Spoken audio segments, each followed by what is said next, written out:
Hello everyone and welcome. My name is Kelly Jessup and I'm the Assistant Director for Digital Learning at Yale School of Management Executive Education. Hope you're doing well and we appreciate you taking the time to join us for this introduction to Yale's CIMA prep course, Investment Management Theory and Practice. This is our 7th year offering this program, and in that time we've worked with over 3,000 candidates. Today, we encourage you to listen and engage. Please don't hesitate to ask questions. This time is for you. Our program director, Jim Dobbs, is very knowledgeable, and this is a great opportunity to pick his brain, so don't hold back on those questions. To ask questions, please use the Q&A button at the bottom of your screen. You can submit your question to everyone or just to me, but I suggest you send it to everyone as there may be similar questions in mind. And if you do have any technical issues, you can just send those to me directly using the chat function, and we'll try and get that worked out. So now I'd like to introduce our program director. Jim Dobbs is CIMA certified. He's also CFP and CPWA certified. He was a financial advisor for 25 years and ran his own RIA practice before retiring to work full-time in his financial education company. Jim has worked with different certifying bodies and universities for the last 20 years, helping to build and manage financial certification programs. More importantly, though, Jim has had extensive experience with the Investments and Wealth Institute. He personally helped create the CPWA certification and has served IWI in many roles, including as chair of IWI's Technical Advisory Board. You'll see he's passionate about what he does. He's committed to success, and he measures his success based on yours. Please welcome Jim Dobbs. Well, thank you very much, Kelly. Can you see and hear me okay? Sure can. Wonderful. So welcome, everyone. We're going to talk about CIMA today. I think you know probably a little bit about the certification. I'm going to walk you through some of the finer points here in a minute, compare it to CFP and CFA as well. And then we'll spend most of the rest of our time just kind of walking you through the certification process and what it would be like if you choose Yale as you work towards certification. It'll take about an hour, depending on you guys, how many questions you have and how long it takes us to work through those, but we should have time for all of your questions. So go ahead and just shoot those in, as Kelly mentioned. I'll stop a few times along the way, or she'll stop me, and we'll kind of tackle those as we go. And then we might have a few minutes at the end for kind of a last free-for-all of questions. But I would go ahead and get those in to her just as soon as they come up in your mind. Now, just so you know, she might see a question. She's like, oh, yeah, I know Jim's going to, don't remember exactly what slide, but Jim's going to cover that. So she may hold that one because she knows I'm going to get there. But go ahead, just as it comes to your brain, just go ahead and enter it. Okay, so first point of clarification, because this is a little different between different certifications and designations out there. So you have a certifying body with this one, with CIMA Certified Investment Management Analyst, and it's IWI, Investments and Wealth Institute. So you'll want to go to their website if you haven't already, get familiar with them. They will be your certifying body. At Yale, we provide the education component. And in our case, I think we're still the only ones that also offer test prep to help you get through your CIMA certification exam at the end of the process. So in other words, if you choose Yale, you won't need to get anything else. You won't need to buy anything else. You just study what we put in front of you. But again, back to IWI. So go to their website if you haven't, get familiar with them. I would say they're an impressive organization. There are a lot of certifying bodies out there. I think there are only about a handful that are, I would hold in the highest esteem. If we didn't think that, we wouldn't be offering one of their certifications at Yale School of Management. So yeah, jump on there and get familiar with your certifying body.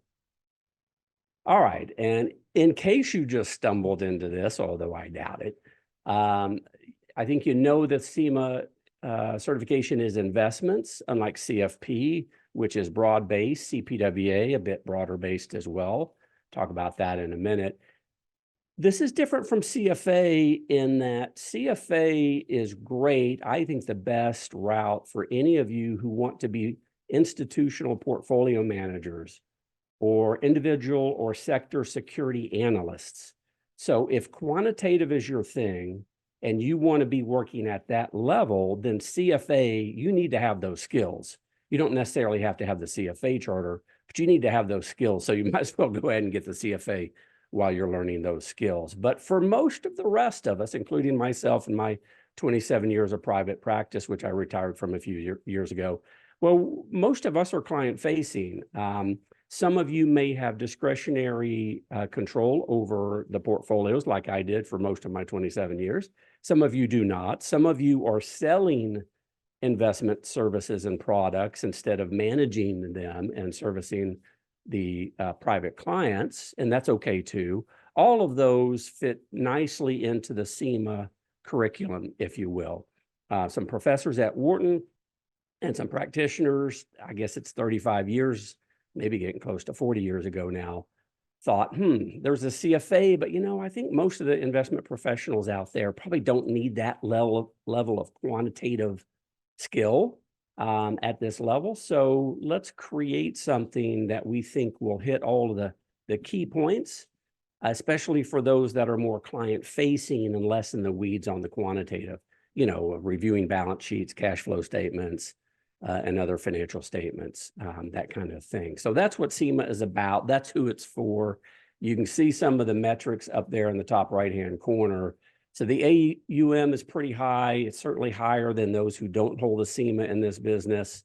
How much they make is certainly higher than those who hold a CFP, and that's even higher than those who don't hold anything. There's some good data from Cerulli, IT Group, maybe one other, I can't remember, on IWI's website. I say that because you can jump in there and maybe that will get you more excited about, yeah, this looks like the right certification for me. But I think maybe even more importantly, if you still need to convince your boss or your manager that you should be spending the time to do this, because we'll talk about how long it takes in a minute, then I think that third-party research comparing different certifications, I think that could help. So feel free to jump onto IWI's website, go into the CIMA dropdown and look for the third-party material, and maybe that can help you out. All right, the process is pretty simple. It's submit an application, not to us at Yale, but to IWI. Since they're your certifying body, they're going to run the background check. They're going to process your application, make sure you're U4, for example. Most of you would have a U4. If you're working for a bank or a trust, you might not. There are other ways they can run a background check. But anyway, they just want to make sure it looks acceptable from a regulatory perspective, and then match that up with what you said on your application. Once you get through that, and that takes about a week for them to do. So this is not like, hey, I want to log in tonight and start studying. No, it's going to take about a week just to get through the candidacy check and approval. Then they're going to tell us, hey, Yale, Jim was just accepted as a CIMA candidate. He chose you guys to do his education and his test prep. So here you go. Here's his information. Takes us a few days to a week as well to get you set up. There's a very formal process at Yale to get these registrations through. And so the whole thing can take about 2 weeks. So, you just need to have that as the right expectation coming in. It's a formal process for both IWI and Yale. Okay, so once we get your name, we put you in, and those emails with login information go out on Friday. They're every Friday. And then you work through the education program, and then you start studying for your certification exam. I'll walk you through those two processes in a minute. Take and pass your cert exam. IWI gets confirmation of that, and then you will sign some licensing paperwork. They'll run another background check, and away you go. So that's the process, not that complicated. All right, I did want to mention, lest I forget, that IWI is offering scholarships. At Yale, we don't have any scholarships or discounts or anything like that for this program, but IWI is running these scholarships still. I don't think they'll have them forever, but they still have them, so that's great. And as you can see here, those amounts are significant. 1 to 5,000. Are you kidding me? That's a lot of money. So if you think even for a minute, you might qualify under the criteria over there on the left-hand side of the slide or screen, yeah, I think it's worth 10 or 15 minutes to fill out a pretty simple application. And you do that online through IWI. In terms of order of the process, I would do that first. It's not mandatory. You could do the application for candidacy first and then apply for a scholarship, but it's really better to flip that. Apply for a scholarship first, hear back yay or nay, and then move into your candidacy application. That would be the preferred order for you. So yeah, 10 or 15 minutes, I say give that a shot. That's worth possibly getting $1,000 or more off. All right, so back to the certifications. We've already talked a little bit about CFP and CIMA and CFA. CFP and CPWA are both not just investments, but a lot of things financial, right? So on the financial CFP side, financial planning, obviously, budgeting, how to help your clients get out of debt, you know, some very, very important things for most Americans for sure. Insurance, investments, just one sleeve of the curriculum, tax, charitable, estate planning, retirement, those kind of things. CPWA, the sister program to CIMA at Yale, the only other financial certification program we offer at Yale School of Management, is kind of like CFP now what? Like I've got my basics, like that I earned when I was going through the CFP process or early in my practice. You don't have to be a CFP to enter the CPWA program, but now I need to take the deeper dive and the more challenging content for my high net worth clients. High net worth, let's just say, is $5 or $10 million in net worth and up. So that's what CPWA is. And just like CFP, there's only one sleeve or section for investments, as you might imagine. CIMA is all investments. So it's just investments. It's a deeper dive. So if you went and did your CFP like I did, unless you did like a graduate program or a really, really long program with multiple investment courses within the program, then CIMA is going to be a deeper dive than most of you did when you did your CFP, a deeper dive in investments anyway. And so that's why it takes less time. 6 months there you see versus like a year and a half on average for most CFP candidates who get all the way through. There's just less material. It's a deeper dive in investments, but there's just much less material. So there's much less also to be tested on at the end in your certification exam. That being said, CFA also, even though they say they've moved some wealth management into CFA, I would say it's still 90, I don't know, 8 or 9% investments on CFA. So it's still what I would say is exclusively investments. And it's really a deeper dive, especially on the quantitative. And as you can see there, 4 years for the average CFA candidate to get through.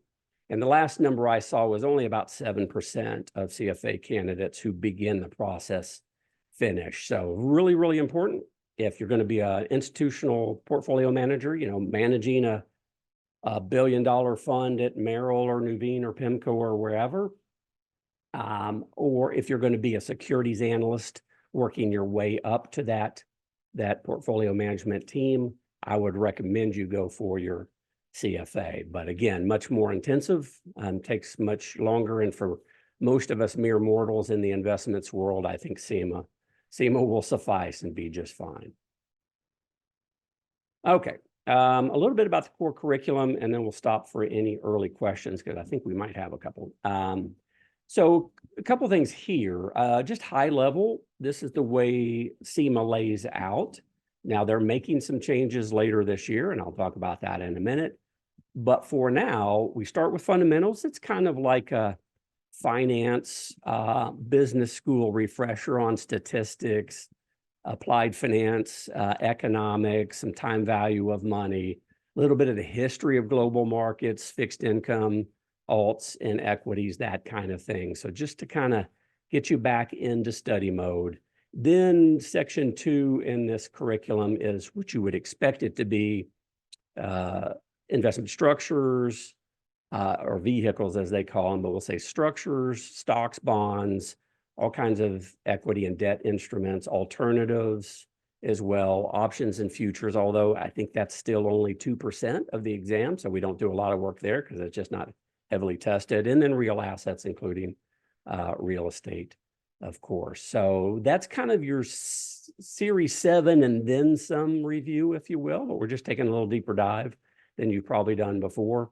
Then it starts getting fun, in my opinion. You get into not only portfolio theory, but behavioral finance. And I love the way about 6 years ago that they combined the two in their curriculum. which we just teach from, of course. I mean, we have to fill in all the holes, but they give us the line items.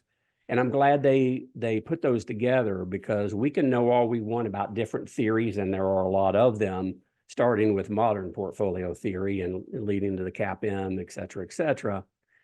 But if we don't know how this works in the real world, and we don't know how we're going to react emotionally, usually, to market behavior, market returns, market corrections and crashes, and our clients as well. If we can't get our arms around that, then probably none of this really matters.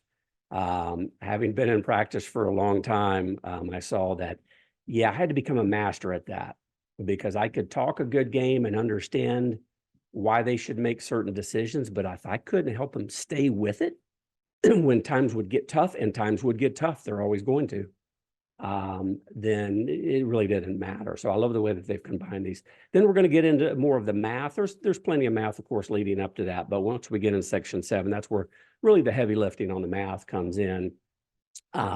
Look, if you're good at basic core math, you should be fine in this program. A little bit of algebra will help you, especially with shortcutting some problems, but that's not even really mandatory in my opinion. But there are a lot of numbers. There is a lot of math in this curriculum. As you would think, it's investments as part of the financial world, right? So if you're not comfortable with math, that's probably very few of you, because the industry that you're in calls for that. But what I'm here to say is, I don't think the math is that heavy in this particular curriculum. Again, a little bit of algebra will save you some time here and there, but even that's really not required. I'll talk about the formula sheet in just a minute. And then portfolio construction and the consulting process. That really just kind of brings all the material together. There's a little bit of new information there, but not a lot. It's just really incorporating all the things you've learned up to that point in a practical manner as a practitioner. That's really what section 5 is about. That being said, if you don't have this color-coded version of the line-by-line curriculum topics, just shoot me an email. My email is right there, and I'll be happy to send it to you. Look, you can pull this off of our website or IWI's as well, of course.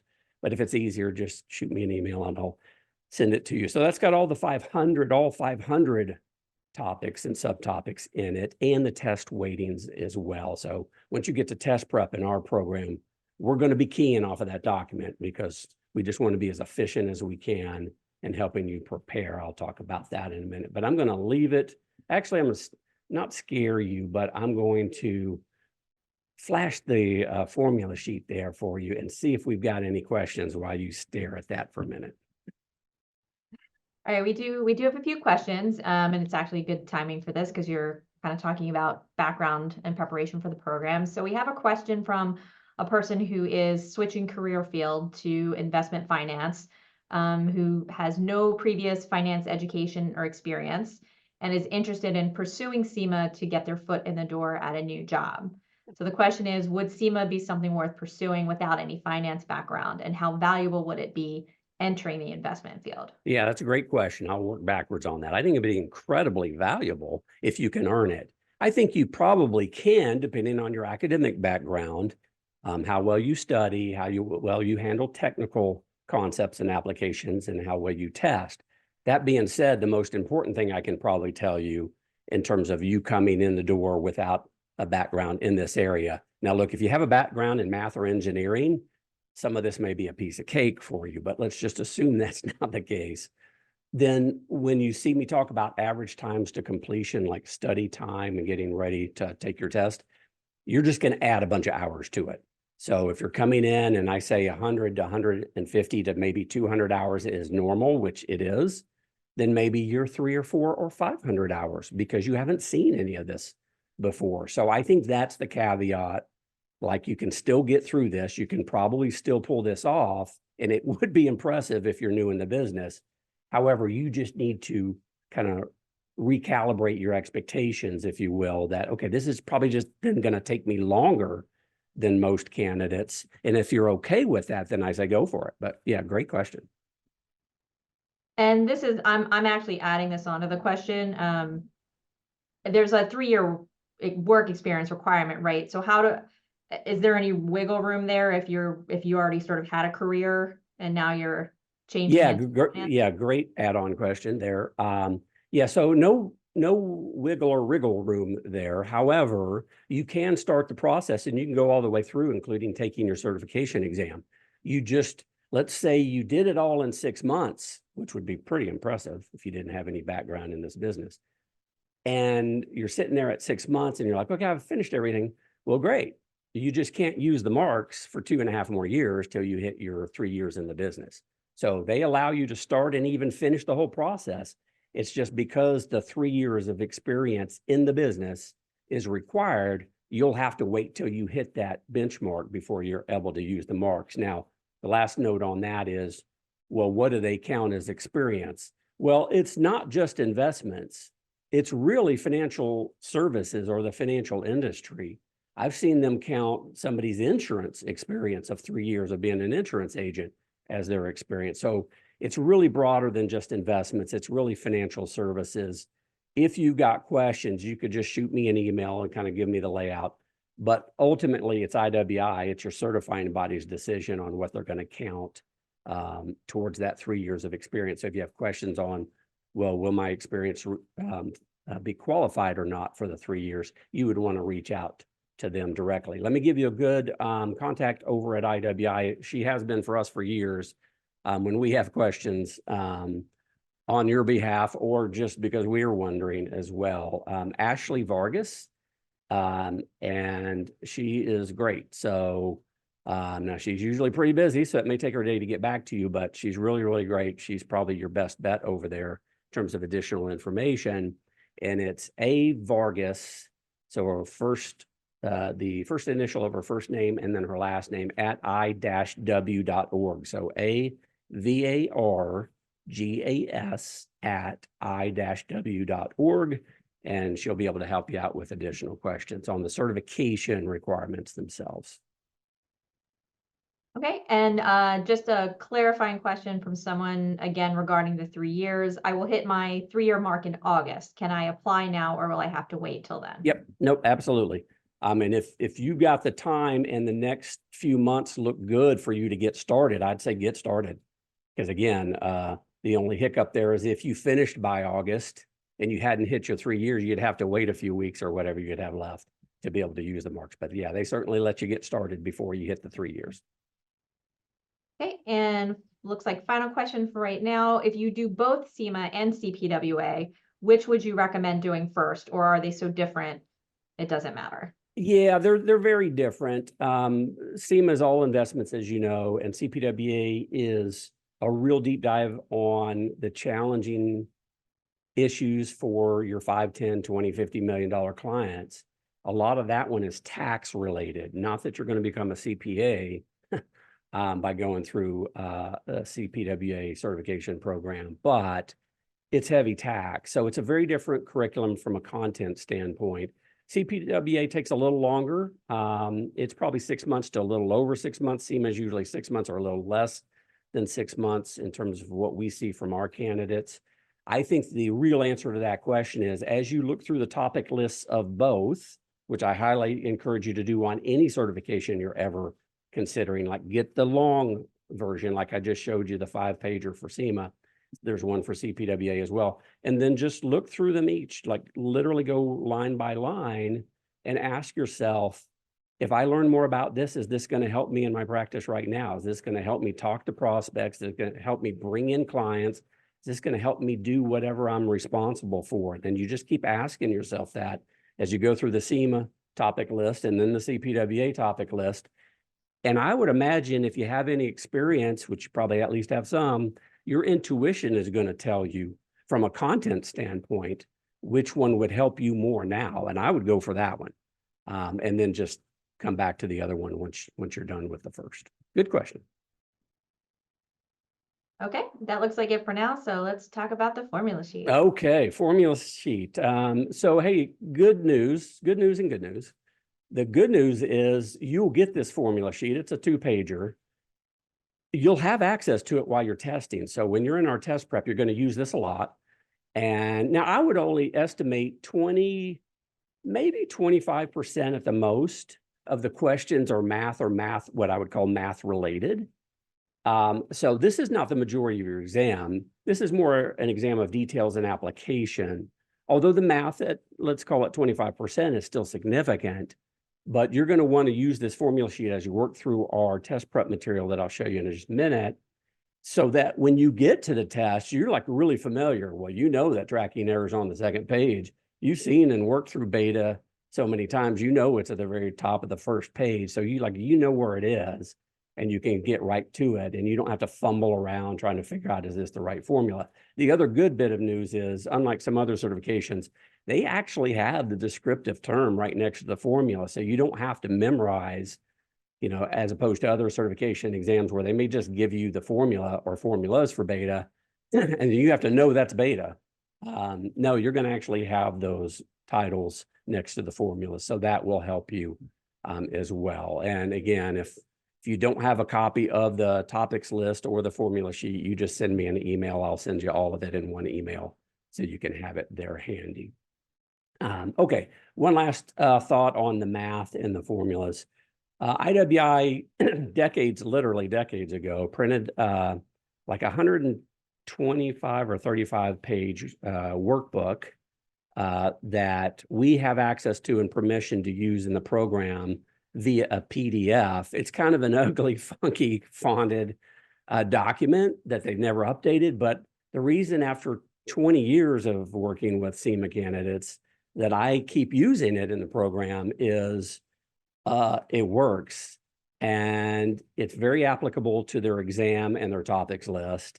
And so if you're a little nervous on the math side, you're going to just spend more time in that workbook. It's one of the online resources you'll have access to. You'll just spend more time in it. If you're really, really sharp in math, or math is something you love, so this is just actually fun for you, and you picking this stuff up easy, you won't need to spend as much time in that workbook. But for any of you who are like, kind of might need a refresher or a little extra help, that's what you would do to kind of beef up your skills, if you will. You just spend more time in that workbook. All right, let's talk about program goals and objectives real quickly. I think it's always important to know when you're going to spend this kind of money, and it's not inexpensive. I wouldn't say it's expensive, but it's not inexpensive. I think the bigger cost is going to be your time and your energy, your effort, opportunity cost. So when that's on the line, I think you want to know what the institution or organization is trying to help you with. And here are the three big ones for us. One is to cover those 500 topics, not always at the course and test prep level. I'll talk about that in a little bit. Sometimes it's just one or the other for what are probably obvious reasons. But we do want to cover all 500, and we want to cover them at a depth that we think is either helpful in practice and or helpful on your exam. So that's really important to us, that we cover everything. I think we're unique in that respect. Number two might be the most important, certainly the one I get most excited about, especially when I talk to you guys, when I see you out at conferences and out there on the road around the country. Like, how did this help you in practice? Was it just confidence? Like, well, that was what you needed to get over the hurdle to just have more confidence in talking with prospects and your existing clients, that kind of thing?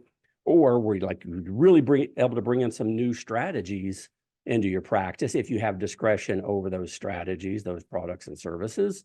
Did it just help you understand the products and services that you're asked to sell anyway? Just helped you understand them better. So the practical element is really probably most important to me, although granted, it's probably hardest to measure in that regard, but that's clearly critical for us. And then last but not least, because I was in your chair once myself, doing all these certifications when I was in practice, is just get over the hurdle of the exam, get to the finish line, if you will.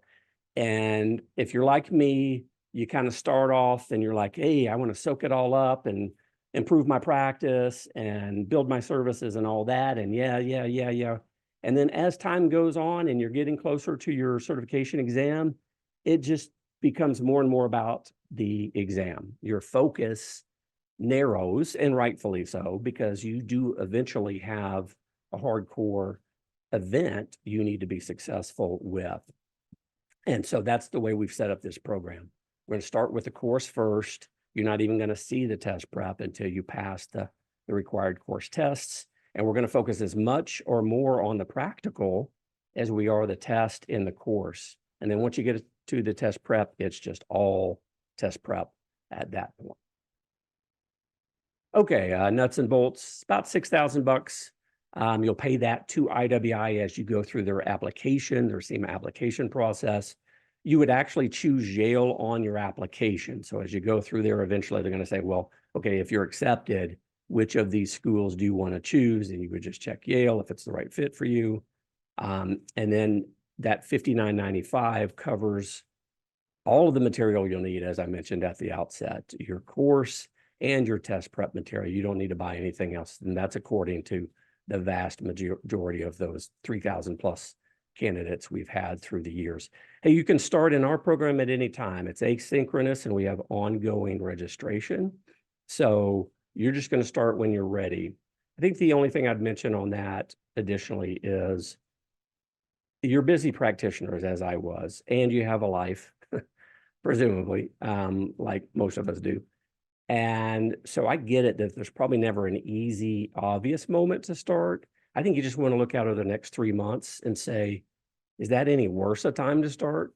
Like if you're in a heavy tax practice, just trying to get stronger in your investment skills and it's February, yeah, probably not a good time to start CIMA or any of these things because you're heavy in your tax season. It's just going to get heavier for the next 2 months. But if you look out over the next 3 months in your practice, in your life, and it's like, well, it's busy, but it's not any busier than any other time. Well, then I think that's probably a good green light to start a program like this. And then in our program, you'll have 365 days. You'll have a year to complete the course. It really pertains to how long you have access to the content. You can buy an extra year for $2,225. I think I got that right, 22. Or maybe it's $2,250. Anyway, a little over $2,000, you can buy an extra year, but you really shouldn't, nobody should really ever need to, because this is meant to be 6 months or less anyway. I'll talk about the timing in just a second.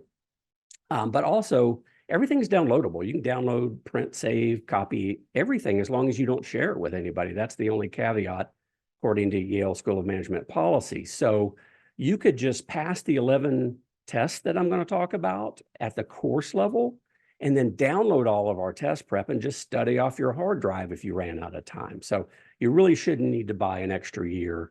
We do have people do that every year. It's usually because their company's just paying for it and they don't care. So that's fine. But if you're like I was, independent for so many years and every dollar mattered, well, then there is a way around that. You just finish the course part. But that's crazy to even think that it would take somebody 12 months to pass the course level, which only takes about 40 hours at most to get through.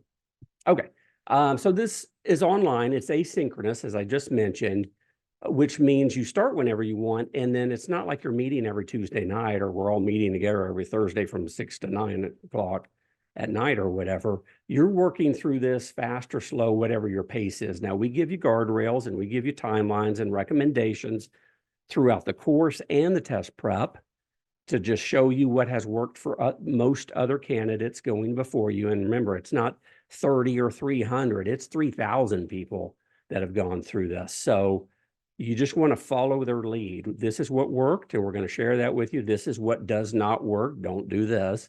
I'll give you 1 or 2 of those a little bit later. And then just study at your own pace. If you want to move fast and you're able to move fast, then do it. 2 weeks is the record. I'm not challenging you. That was an exceptional candidate, and we've had a couple of them right around that 2 to 3 week period of time. Clearly, that was under 100 hours. That was probably more like less than 50 hours. And clearly, they had the capacity. They were able to knock stuff out quickly in terms of their daily schedule. But yeah, 100 to 200 hours is more normal. That's what you should plan. And then if you get into the content and you're like, oh, this is not as hard as I thought, great, speed it up. Maybe you're going to be under 100 hours. Or on the flip side, you're like, I'm going to be able to make it, but this is harder than I thought. Well, then you're going to slow it up and it's going to take you more than 150 or 200.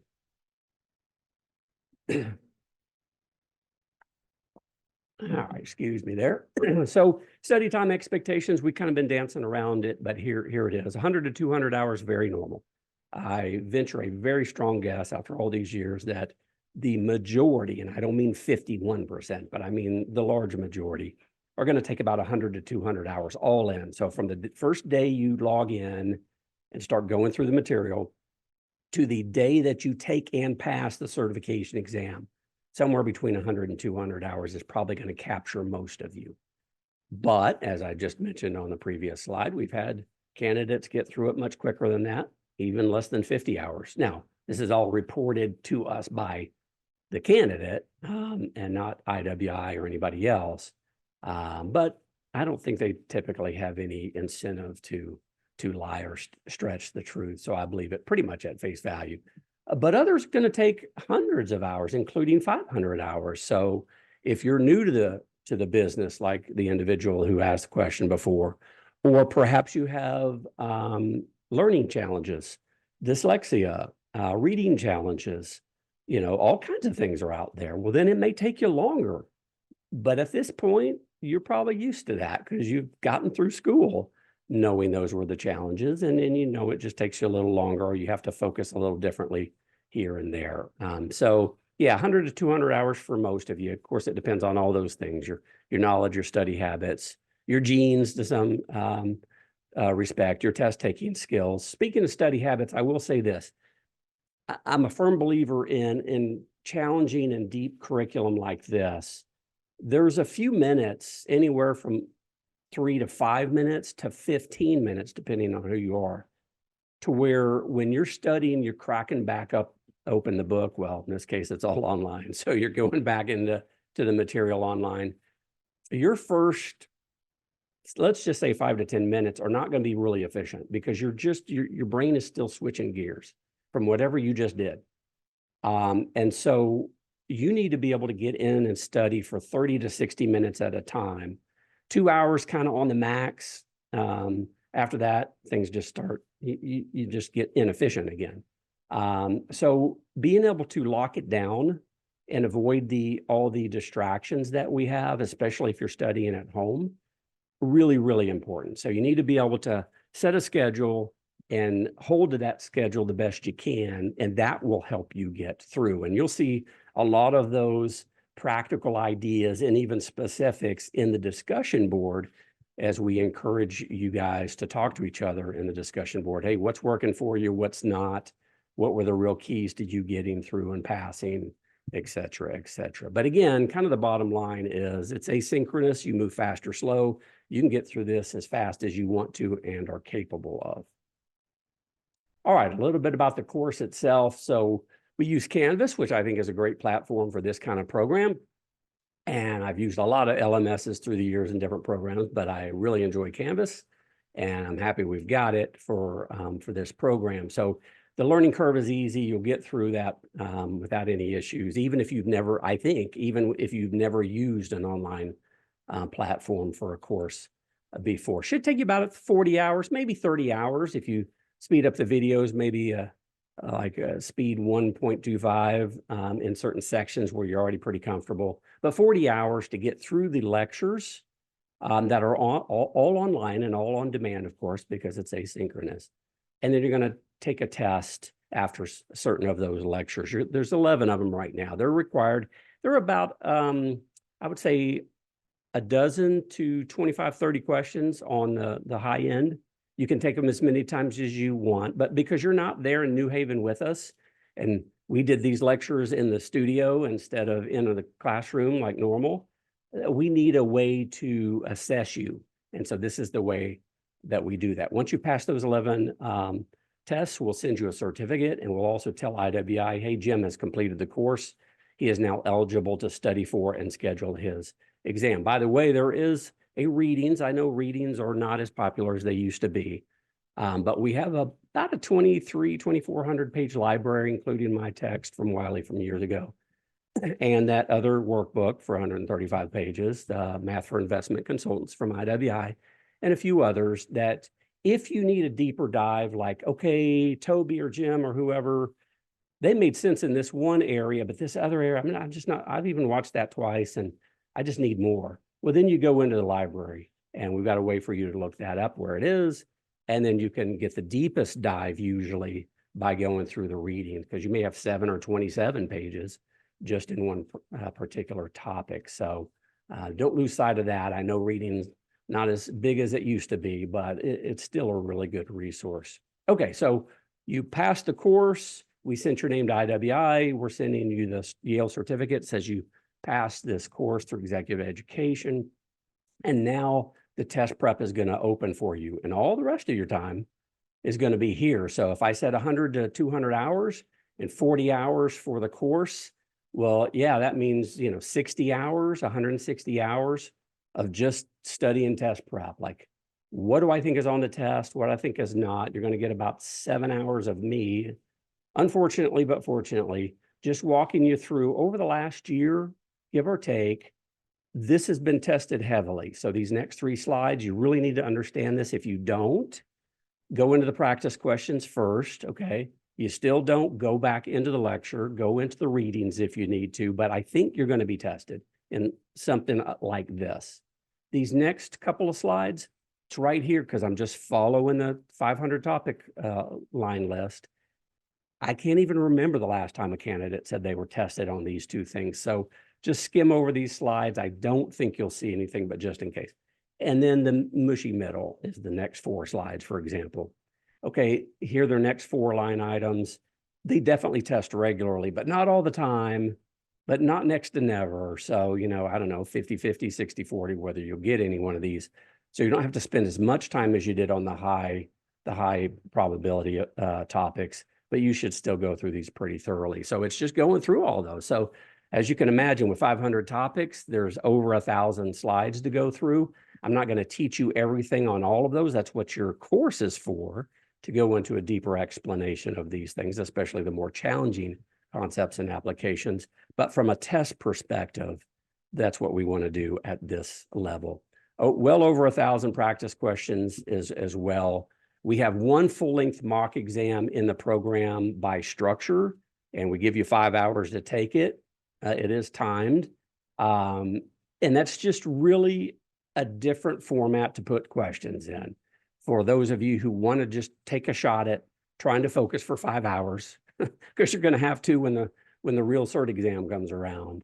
So that's the idea there.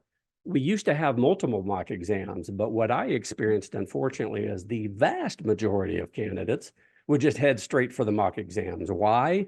Because we did that in certain testing in our experience, and especially the series exams. You will not be able to pass this exam if you just focus on practice questions in the mock exam. It's just not going to happen. You're going to need to have a deeper understanding. These questions are written at a deeper cognitive level, level 2, 3, and 4, very little level 1, which is recall and memorization, like we saw in our securities exams. So I really need you in these other tools and resources, not just focusing. So that's why we only have the 1, because I want you in those sections, in the weeds, in the details with me on my videos, and then taking practice questions after each of the 23 sections. So that's the method to the madness there. But with the success that our candidates have had through the years, yeah, we took us a little while, but we figured out the formula, and that's why we do it the way we do it. Okay, I'm going to let you stare at this lady who's I'm very happy. She must have just taken the exam and feels good about her results. I can't imagine her being like that right before she takes the exam. But Kelly, let's see if we've got any questions. Well, I think, even if she hasn't taken the exam, she feels so prepared going through our program. Oh, there you go. I like that. So I think we might have a question incoming. I saw someone just pop their hand. We're not turning mics on, so if you can just send me the question in chat or Q&A, I'm happy to relay it. While we're waiting for that, I think you're going to mention this in a couple slides, but just in the context of you were talking about the number of hours, right, to kind of work through the program. I think one of the things that's great about our program's format is that once you're in, you've got 365 days. So you've got lots of time to work with, and there's not this kind of like time pressure to rush through. Yeah, exactly. It's meant to be at your own pace. I've done this for 20 years with CFP, CIMA, CPWA candidates and the like. And one thing we want, and it's really, really important, is for you to be able to move at your own pace, because if you want to move fast, you don't want to be frustrated by people who need to move slow. But if you need to be more slow or slower and more methodical, you don't want to be stressed out by the people who are going fast. So you're going to take it at your own pace. And with 23 sections, I think it's safe to say for probably all of you, at least most of you, there are going to be some sections where you move faster than others just because of your own knowledge, history, and experience. And so you'll start out at some pace, and then you may hit a few sections where like, wow, I'm really able to knock these out fast. And then a few sections may trip you up because it's like, I haven't seen much of this before. So that's fine. You just move through at your own pace. Okay, it seems like the hand raising might have been a mistake, but I have seen hands go up a couple times this session. So just a reminder, if you do want to ask a question, please send it by chat or Q&A. Okay, hang on. We just had one come in. Are the videos and slides and lessons based on the Wiley CIMA textbook found in the library? Great question. And no, they're not. So that textbook, when they commissioned me to write that, however many years ago, the board literally said, look, we need a CIMA textbook, not a test prep book. We need a graduate level textbook for CIMA. And so when I put that together with all the other authors, that's what we did. So when you get to test prep, we're not going to follow that book. You're going to use that book as a resource. Like you're in our summary slides, and I'm walking you through them in the video saying, this is probably going to be tested, this probably not, et cetera, et cetera. And you're doing the practice questions after each section, like I'm asking you to do. And you're like, piece of cake on this, I got these. Jim said it's highly tested. I feel good. Over here, he said highly tested, and I missed all those questions. Okay, now let's pull open the CIMA textbook or go back into the lectures with Toby or Roger or whoever. And let me just redo that section, because clearly I missed a bunch of stuff because my ability on these practice questions, and look, the practice questions are hard. I did not put very many easy ones in there. This is a hard test. And as you'll see in the discussion board, most, not all, but most, by far most candidates say our practice questions are harder than most of the questions you'll see on the exam. We did it that way on purpose. There's an old famous coach of basketball at UCLA who won something like 10 national championships. And one of his famous mottos was, make practice harder than the game. And that's exactly what we've decided to do here. So when you get to the game, taking your certification exam, I at least want you to think as you're going through it, hey, this is at least a little easier or a little less difficult than the Yale practice questions. So that's the whole idea there. Okay, we've got questions firing in. So I think this one is gonna just about lead you into this slide about how do you schedule the exam, and are there certain times of the year in which the exam is available? Yeah, good question. So in this particular certification with IWI, your certifying board, they let you take it at any time. And you can take it through Pearson VUE testing centers, which I recommend you do, or you can take it Proctor U at home or at your office. There are some almost caveats to that we show you in the course. Lower pass rates for people who do the home testing versus a testing center. You really got to become comfortable with the technology, because they're going to have to reach into your computer and you're going to have to do the whole scan the room, maybe multiple times, all that stuff. But anyway, so you've got some options, but you can take it whenever you want. If you're taking it via a testing center, whatever testing center you choose has to have a seat for you on the day you want, of course. But other than that, yeah, you take it when you want. Okay. What are the ongoing fees for the certification, and how much CE do we need? Yeah, so CE is 40 hours every 2 years, and you can double, triple, quadruple dip like I do. That's totally acceptable from most certifications, certifying bodies. So like I have the CIMA, CPWA, CFP, and a few others. All of the certifying bodies that manage my certifications, if you will, they allow me. So like if I go get 20 hours in a program through IWI, CFP is going to let me use those to meet my CFP certification requirement as well. But it is 40 hours every 2 years. So like if you're like me and you have these three, again, not counting the other ones, it's 40 hours for CIMA, 40 hours for CPWA, and 30 hours for CFP over the 2 years. Well, it's not like I got to go get 110 hours. I'm going to knock all that out with about 50 hours, all of those, because of the double and triple dipping, if you will. But a good question. Fees vary because IWI does something unique. Sometimes it's confusing and they change it a lot, which kind of makes it confusing. But the fees are, I think, anywhere from about $250 to $600 or $700 a year.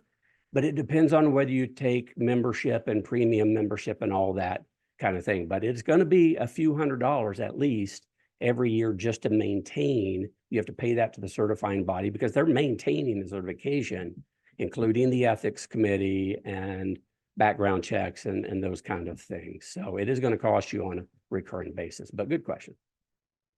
Okay, it looks like last question for the moment. Do you know if the VA GI Bill benefits can be used to pay for certification? Good question. And no, they can't at this point. Now, there's a bill that's been stuck in Congress for a long time that would open that kind of funding up to programs like this, but at this point, you can't. So sorry about that one, but it's kind of, we've been in a wait and see for about 2 years now, and just not sure if that bill is going to get through or not. I hope it does, obviously, but it is what it is. Good question. All right, one more just came in. This is actually I know there's a little bit of variation to this, but what is the passing score for the exam? Yeah. So passing score, we think right now is about 77%. They use something called modified Engolf scoring, which CFA and CFP board use too. So they're never going to tell you the exact number of questions you've got to get right. And there are some arguable reasons for that. I think it's defensible in that regard, certainly. But when you take your test, if you pass, congratulations, Jim, you pass. If you fail, sorry, Jim. Well, I don't think they say sorry. Jim, you scored a 74%. You did not pass. You scored a 58%, i.e. you got 58% of the questions right, and you did not pass. So they give you the score. 76 and not passing, that's the highest score we've seen in a long time on this. So tells me that benchmark is right around 77%. So hopefully that helps you with that. So that being said, if it's 77 and I want to make practice harder in the game, one, I'm going to make my practice questions harder than what I think you're going to see. And number two, on all your benchmark from the course all the way through test prep is 80%. I want you shooting for 80% or more on everything. Again, just to set that bar a little higher. Okay, I think we can move on. Thanks. All right, so you've stared at this long enough. You've seen what the format of the exam is. Just a quick note at the bottom on your financial calculator, and you'll definitely need one to pass this exam. I mean, look, you could do it all longhand. It would just take you too long. So you're going to need your financial calculator. The HP 10B2 Plus and the TIB A2 Plus, those are the two most popular. I would say probably 80 to 90% of our candidates use one of those two. There are some other good ones out there like the HP 12C that I use, but they're more complicated and the learning curve's tougher, and they're just kind of overly sophisticated. So I think if you stick with one of these, if you don't have one, I think it'll be just fine. All right, where's my help? This is important as we kind of wrap this up and hit a few more high points, and then I think we'll have time for a couple last questions at the end here. In terms of your help, this is meant to be a self-study course.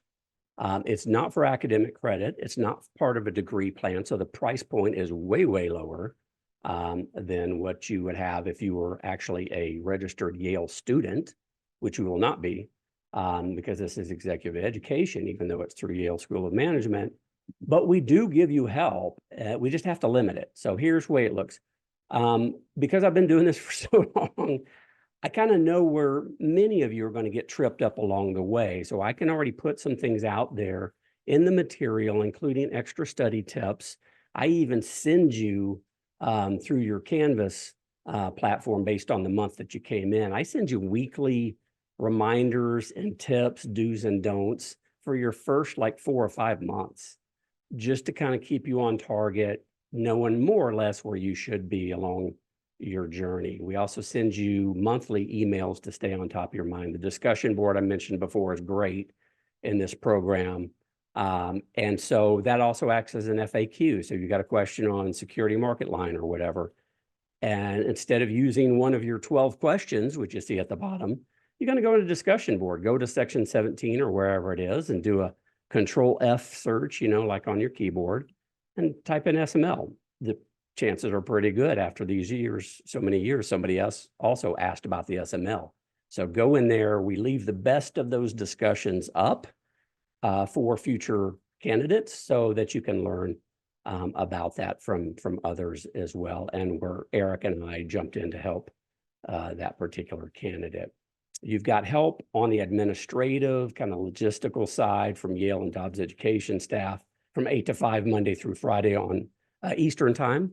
And Canvas Tech is 24/7. So if you're like, well, my videos worked fine yesterday and there's something wrong today, and it's probably because you're on a different operating system, or that maybe a firewall is blocking you or making things funky. But anyway, you've got Canvas Tech help on a full-time basis, basically.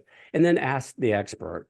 And as you see there on content, we've got to limit you to something. So we beta tested in the early years and we landed on 12. In CIMA, only 3% of all candidates approximately ask their 12 questions. So we've got that number right. I mean, you could argue we could bring that down, but there has to be a limit because of the price and the structure of this program. And it's 12. You have 12 content questions you can reach out to. Right now, Eric's the faculty member, program faculty member responsible for working with you guys on those questions. He has office hours for this program on Monday and Thursday afternoons. You'll have an exchange with him by email, so you can have it all in writing. Then if you need to call him on the phone to nail it down, he will schedule that time with you. So you've got 12 of those in terms of content questions. But if it's ever about, am I studying the right thing? Is my study strategy right? Is my scheduler right? There's no limit on those. You just reach out to us and we can probably knock that out in 5 or 10 minutes of a quick phone call. Okay, so that's your help. I'll let you, for sake of time, read about the program faculty. And there's a few more professors and practitioners on the bench, and you can read those. Oh, I added this recently, fireside chat with Toby on another program he runs at Yale. But if you want to see just his personality and what he's like, because he does a lot of the heavy lifting on the course side, yeah, just click on that link and you'll get a copy of these slides in the next few days. That'll be helpful. All right, lots of positive feedback, which we take very, very seriously. Maybe a bit anal retentive on that end, but I'm glad we do because it just keeps us sharp. You can read more about that on our website as well. So we've been just trying to help you figure out if all these things match up: flexibility, different forms of learning, move fast or slow, but you've got to be motivated. You've got to be self-disciplined. We're going to do all we can to help you, but it's still going to be up to you to work through the process. But if you're up for that, then we'd love to have you at Yale. You can apply through our website, which really just takes you to IWI. You're going to fill out their candidacy application form through their website. And as I mentioned earlier, about 2 weeks in total to get through that whole process. And then there's Kelly and my contact information. Feel free to reach out to me on anything CIMA or CPWA related. Kelly's got great information on Yale School of Management and Executive Education. And wow, I think we might have a minute or two for final questions.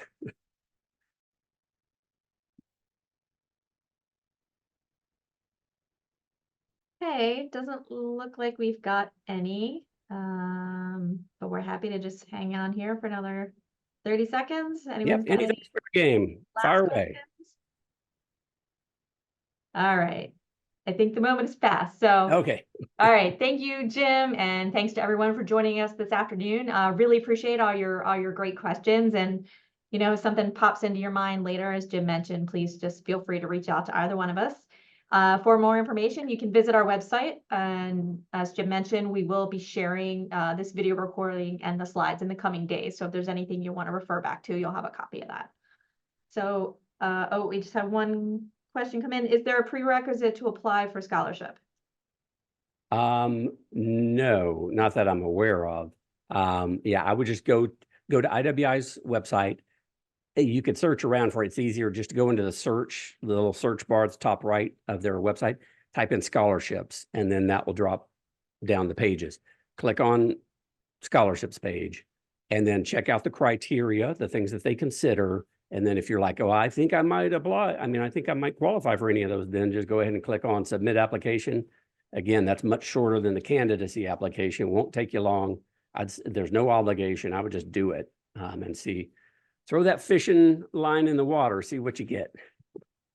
Always worth a shot. Okay, we are at time. So thanks again, everyone. This concludes our webinar.